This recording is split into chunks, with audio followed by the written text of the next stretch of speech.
We have to stop this. All of this. We have to stop writing, we have to stop reading, and we have to stop spreading these things around. As I sit here in my one-bedroom apartment, I can feel him looking at me. He's closer now. I can see him pacing in the corner. When he sees what I'm writing, I'm not sure what will happen. I've been writing these stories, these things, for so long. I've polluted the world with this filth, but I'm done. These stories, these abominations have ruined my life, like no drug or drink ever could. After tonight, though, I guess I'll never have to think about them again. I don't want you to think it's always been this way. I haven't always been a worthless waste of space. I was married once. I was married to an amazing woman who loved me. We had a little boy. We had a new house. I had a job that I loved. We had friends. We went out. We had a life together. That was before I found the creepypastas. I've always been a fan of horror. Horror films, horror comics, horror stories, pretty much anything scary. I remember when I was 6, I watched The Shining with my mom. While I didn't sleep at all that night, I remember relishing the squirming feeling that lived in my guts. From that day forward, I was hooked. I watched anything and everything. Even cheesy films like Paranormal Activity or The Haunting of Sunshine Girl seemed to pique my adrenaline. The darker the movie, the more it appealed to me. I guess that's why I liked them so much. If I was afraid, then my adrenaline was pumping, and it made me feel more alert, more alive. Horror movies are how I met my wife, Lisa. We were both standing in line at the midnight showing of Texas Chainsaw Massacre, and began talking about horror movies as we waited to get our tickets. By the time we got inside, her friends had called to cancel, and I invited her to come sit with me. She was so cute, but turned out to be a total scaredy cat. She spent most of the movie hiding her eyes and squeezing my hand during the best parts. I didn't mind, though. I think I was in love by the end of that movie. 6 months later, we moved in together. To my surprise, we meshed well together. We didn't have the usual arguments over dinner or the division of chores. The house was brighter with her in it, and on our first anniversary, I proposed to her, and we made it official. My one-bedroom condo, our one-bedroom condo, I guess, was fine for a while, but when she told me she was pregnant, I knew it was time to find a bigger place. I do IT work for a pretty big company, so money for a house wasn't too big of an issue. With our modest incomes, we were able to get a nice 3-bedroom house in the city, and I put my condo up for rent. When our son was born, I thought it was the happiest day of my life. For a while, we were the picture of a happy family. Little did I know how quickly that would end. About 2.5 years ago, just as my son turned 2, a friend of mine told me about a new game on Steam called Five Nights at Freddy's. He knew I liked horror games, and he bought it for me as a late birthday present. I gave it a thorough playthrough, and though it was kind of cheesy, I felt like it was still an okay experience. The game, however, opened up a door I wished I'd left closed. I was so taken with the mystery of the game, the Bite of 82, the animatronics, the missing children, and it led me to search online for more info. That's how I stumbled across the creepypastas. They were great. How had I never seen these before? They were terrifying in a way I hadn't seen in years. I started with a classic, 1999, which was recommended because of the main character from the FNAF games, a giant bear. From the first time I read the story, I felt like there was something about it, something different. It prickled the hairs on the back of my neck, to be sure, but it also felt like something was watching me. I shrugged it off, just that scared feeling, like when you watch a really intense horror movie and for a day or so afterwards you feel on edge. I spent the next few months engrossed in any creepypasta I could find. Jeff the Killer, Slender Man Legends, Smile Dog, Candle Cove, that one was one of my favorites, The Blue Man, all the SCPs. After a while, I'm ashamed to say that they became a bit of a mania in me, and I absorbed anything that I could lay my hands on. When I learned that there were several channels on YouTube that read them aloud, I instantly subscribed to as many as I could find. I would eat through months, years of archives in one sitting, and with my headphones on, I felt immersed in a world of darkness that no horror movie could simulate. The creepypastas created a world in my mind that no Nightmare on Elm Street or House of a Thousand Corpses could rival. It seemed like, when I had time, I was always listening to them, ignoring anything else. That's when things started to get really bad. It started with insomnia. I was plagued with nightmares that would wake me up several times a night.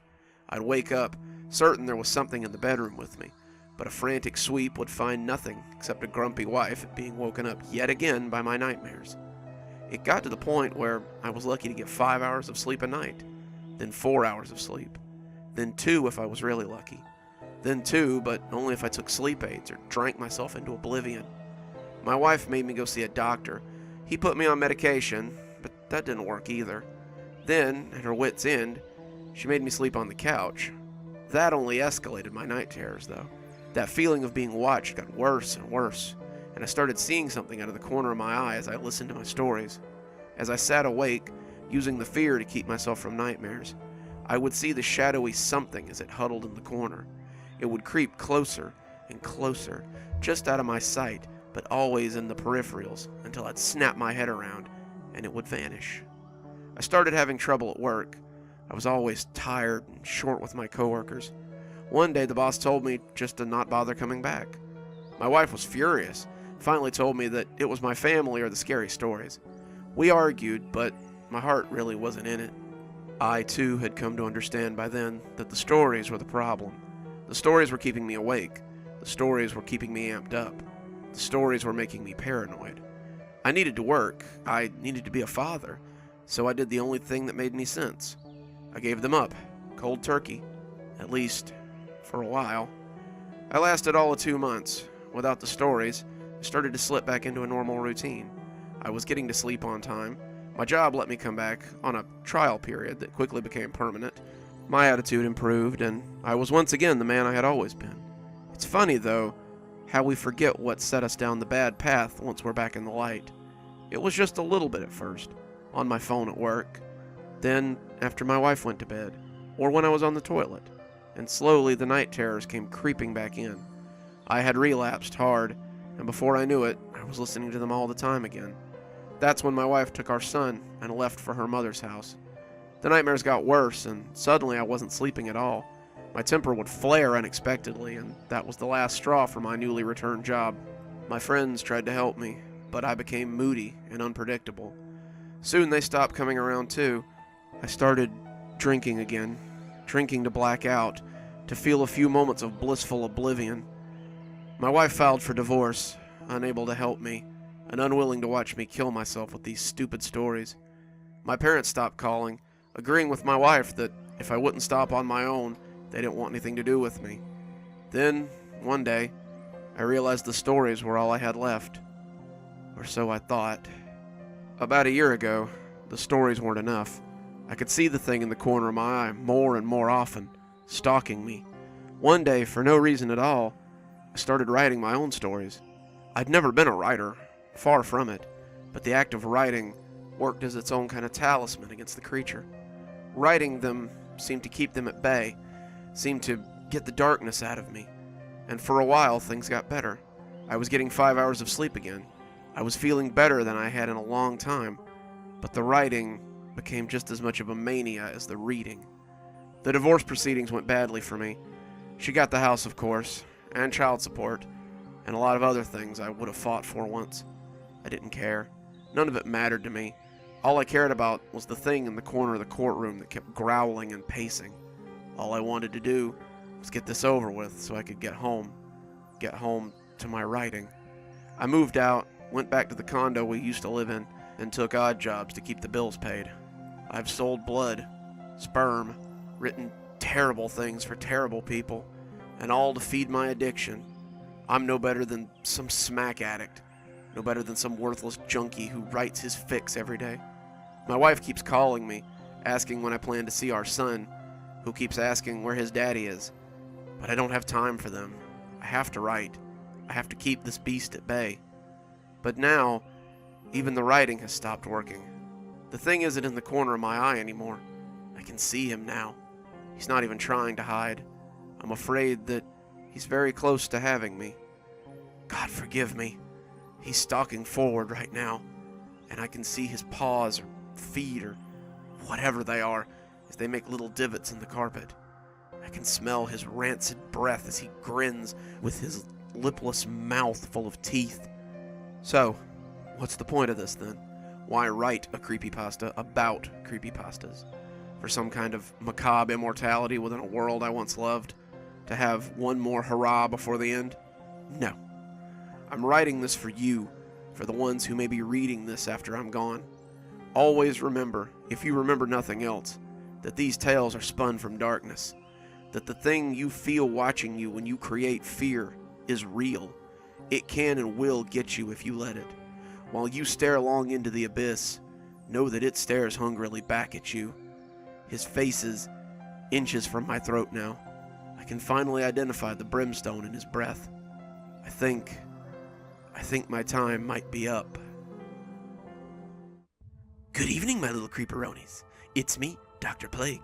Thank you so much for joining me for tonight's story. This is a bit of a blast from the past. It's from my first book, Internet Nightmares, and I realized I had never narrated it, so I thought you guys might like to hear it. Time to thank our sponsors before we sign out. Thanks to Leslie Lou Riddle for being our Spooky Skeleton Tier contributor. Thanks, Leslie. We just couldn't do it without you. If you too would like to become one of our Spooky Skeleton Tier contributors, come on down to Patreon. For just $5 a month, you can have your name read out at the end of every video. Or perhaps you'd like to read along with us. Come on down to Amazon and you can pick up one of my books. Might I recommend Dark Vortex, my second compilation, which is what we're reading Wednesdays for our Wednesday story on YouTube. Or just come on back next time. You know how I enjoy reading to you every week. And as always, thanks for stopping by. Dr. Plague, signing off. Have a wonderful evening.